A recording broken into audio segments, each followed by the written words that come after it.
নমস্কার বন্ধুরা, রুনিয়ের মম কিচেনে আপনাদের স্বাগত। আশা করি সবাই ভালো আছেন। আজ আমি আপনাদের সঙ্গে শেয়ার করব পাকা আম দিয়ে তৈরি ভীষণই টেস্টি ও সফট মালপোয়া রেসিপি। আম দিয়ে তৈরি এই মালপোয়াগুলো খেতে কিন্তু ভীষণই সুস্বাদু হয়, আর বানিয়ে নেওয়া কিন্তু খুবই সহজ। হাতের কাছে থাকা মাত্র কয়েকটি উপকরণ দিয়ে আপনারাও কিন্তু এই রকম ফুলকো ফুলকো টেস্টি ও সফট মালপোয়াগুলো বানিয়ে নিতে পারবেন। আশা করছি আজকের এই আম দিয়ে তৈরি মালপোয়া রেসিপিটা আপনাদের ভালো লাগবে। একটা লাইক দিয়ে সম্পূর্ণ ভিডিওটা দেখে নেওয়ার অনুরোধ রইল। তো দেখুন, মালপোয়া বানানোর জন্য আতপ চালকে 2 থেকে 3 ঘন্টার মতো আগে থেকে ভিজিয়ে রেখেছিলাম। চালটা কিন্তু খুব সুন্দরভাবে ভিজে গেছে। হাতে সময় কম থাকলে গরম জল দিয়ে আধ ঘন্টার মতো ভিজিয়ে রেখে দেবেন। এরপর এখানে আমি একটা বাটিকে মেজারমেন্টের জন্য নিয়ে নিয়েছি। ওই বাটি মাপ করে কিন্তু সমস্ত কিছু উপকরণ আমি দেব। প্রথমে আগে যে চালটাকে ভিজিয়ে রেখেছিলাম সেই চালটাকে মাপ করে 1 বাটি মতো চাল দিয়ে দেব মিক্সি জারের মধ্যে। এরপর আরও 1 বাটি চাল দিয়ে দিলাম। এখানে আমি টোটাল 2 বাটি চাল নিয়েছি। এখানে নিয়েছি 2টো পাকা আম। এই আমের মধ্যে থেকে পাল্পটাকে বের করে নেব। একটা ছুরি কিংবা চামচের সাহায্যে আপনারা কিন্তু পাল্পটাকে বের করে নিতে পারেন। তো দেখুন, আমি এইভাবে ছুরির সাহায্যে কেটে কেটে পাল্পটাকে বের করে নিয়ে ডাইরেক্ট কিন্তু দিয়ে দেব ওই মিক্সি জারটার মধ্যে। এখানে একটু পাকা ধরনের আম ব্যবহার করার চেষ্টা করবেন, তাহলে দেখবেন মালপোয়াগুলো কিন্তু খেতে ভীষণই টেস্টি হবে। আর আমটা যত বেশি পাকা হবে, মালপোয়াগুলোর মধ্যে ন্যাচারালি কিন্তু একটা সুন্দর কালার চলে আসবে, আর চিনির পরিমাণটাও কিন্তু অনেকটাই কম লাগবে। তো দেখুন, আমি সমস্ত আমের মধ্যে থেকে পাল্পটা বের করে নিয়েছি, আর আঁটির মধ্যে থেকেও কিন্তু পাল্পটা বের করে নিয়েছি। এরপরে এইরকম একটা স্মুথ করে পেস্ট তৈরি করে নিয়েছি। তবে এই পেস্টটা তৈরি করে নিতে কোনো রকম কিন্তু জল ব্যবহার করিনি। আমের রসেই খুব সুন্দরভাবে কিন্তু পেস্ট হয়ে গেছে। আর আপনাদের যদি মনে হয় যে একটু জলের প্রয়োজন, খুব অল্প পরিমাণ জল কিন্তু এখানে ব্যবহার করবেন। জারটার মধ্যে যেহেতু অনেকটাই ব্যাটার ছিল, তাই ভালো করে পরিষ্কার করে ব্যাটারটিকে নিয়ে নেব। তো দেখুন, ব্যাটারটা কিন্তু এখানে অনেকটাই ঘন আছে। এর মধ্যে জল মেশাবো তার আগে বেশ কিছু উপকরণ মিশিয়ে নেব। ভালো করে ব্যাটারটিকে প্রথমে একবার ফেটিয়ে নিয়েছি। এর মধ্যে এরপর প্রথমেই দিয়ে দেব চিনি। এখানে আমি হাফ বাটি চিনি নিয়েছি, যেহেতু আমটা বেশ ভালোই মিষ্টি ছিল। চিনির পরিমাণটা অবশ্যই কিন্তু আপনারা আপনাদের প্রয়োজন মতো নিয়ে নেবেন। এরপর চাল ও আমের পেস্টের সাথে চিনিটাকে খুব ভালো করে মিশিয়ে নিতে হবে। যতক্ষণ না পর্যন্ত চিনিটা পুরোপুরিভাবে গলে যাচ্ছে, ভালো করে কিন্তু এভাবে ফেটে নিতে হবে। যত ভালো করে ব্যাটারটিকে বানিয়ে নেবেন, মালপোয়াগুলো কিন্তু খেতে ততটাই টেস্টি তৈরি হবে।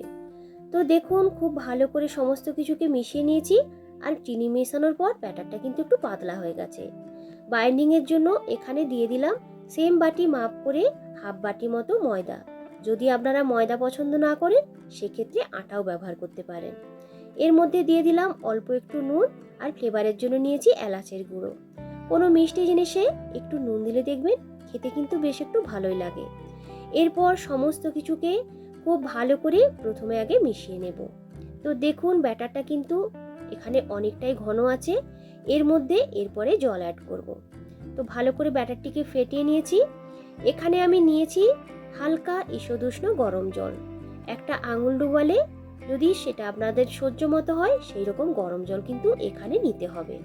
তবে জলটাকে কিন্তু একসঙ্গে মেশাবেন না, একটু একটু করে জল অ্যাড করেই ব্যাটারটিকে কিন্তু বানিয়ে নিতে হবে।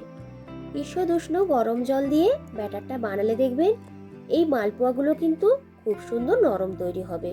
তো দেখুন, খুব সুন্দর করে ব্যাটারটিকে ফেটিয়ে নিয়েছি, আর ব্যাটারটার মধ্যে খুব সুন্দর কিন্তু একটা সিল্কি ভাবও চলে এসেছে। এরপর চামচের সাহায্যে ভালো করে ব্যাটারটিকে ফেটিয়ে নিয়ে আপনাদেরকে দেখিয়ে দিচ্ছি। তো দেখুন, খুব বেশি কিন্তু পাতলা করে তৈরি করা যাবে না, আবার খুব বেশি ঘন করে কিন্তু তৈরি করা যাবে না। চামচের পেছনে খুব সুন্দর একটা কোটিং চলে এসেছে। এইভাবে আঙুল দিয়ে দাগ টানলে যখন দেখবেন যে একটা মোটা করে দাগ পড়ে যাচ্ছে, তখন বুঝতে হবে ব্যাটারটা কিন্তু একদমই ঠিকঠাক আছে। আর এই ব্যাটারটিকে কোনো রকম রেস্টে রাখার প্রয়োজন নেই। যে জলটা নিয়েছিলাম তার মধ্যে একটু জল কিন্তু এখানে বেশি হয়ে গেছে। তেলটাকে আগেই গরম হওয়ার জন্য বসিয়ে দিয়েছিলাম। তেলটা যখন খুব ভালোভাবে গরম হয়ে যাবে, এরপর গ্যাসটাকে লো করে দেব। একটু ব্যাটার দিয়ে চেক করে নিলাম তেলটা ঠিকঠাকভাবে গরম হয়েছে কিনা। এরপর যে ব্যাটারটা তৈরি করে রেখেছিলাম, ভালো করে ব্যাটারটিকে এইভাবে একটু মিশিয়ে নেব। 1 হাতা মতো ব্যাটার খুব আস্তে করে দিয়ে দিলাম ওই গরম তেলের মধ্যে। কিছুক্ষণ এইভাবে মালপোয়াগুলোকে তেলের মধ্যে কিন্তু রেখে দিতে হবে। কোনো রকম চামচ বা খুন্তি দিয়ে কিন্তু এখানে টাচ করবেন না। যখন দেখবেন যে মালপোয়াগুলো বেশ উপরের দিকে এইভাবে ফুলে উঠে আসতে শুরু করে দিয়েছে, তখন একটা চামচ কিংবা খুন্তির সাহায্যে তেলটাকে এইভাবে ছিটিয়ে ছিটিয়ে ওই মালপোয়াগুলোর ওপরে দিয়ে দিতে হবে। তো দেখুন কতটা সুন্দর বলের মতো ফুলে উঠেছে। একটা দিক যখন ভাজা হয়ে যাবে, উল্টে দিতে হবে আরেকটা দিক ভেজে নেওয়ার জন্য।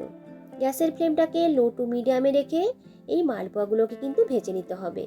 খুব বেশি হাই ফ্লেমে ভাজবেন না, তাহলে উপরটা ভাজা হয়ে গেল ভেতরটা কিন্তু একদমই কাঁচা রয়ে যাবে। তো দেখুন দুটো সাইডে বেশ একটা সুন্দর লালচে কালার ধরে এসেছে। এরপর এক্সট্রা তেলটাকে ঝরিয়ে নিয়ে তুলে নেব। দেখতে কতটা সুন্দর তৈরি হয়েছে, আর খেতে কিন্তু ভীষণই সুন্দর হয়।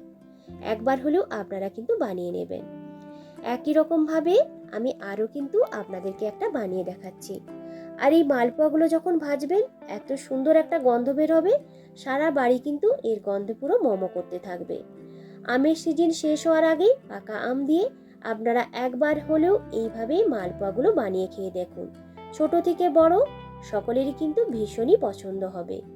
তো বন্ধুরা, আজকের এই পাকা আম দিয়ে তৈরি মালপোয়া রেসিপিটা আপনাদের কেমন লাগলো অবশ্যই কিন্তু কমেন্ট করে জানাবেন।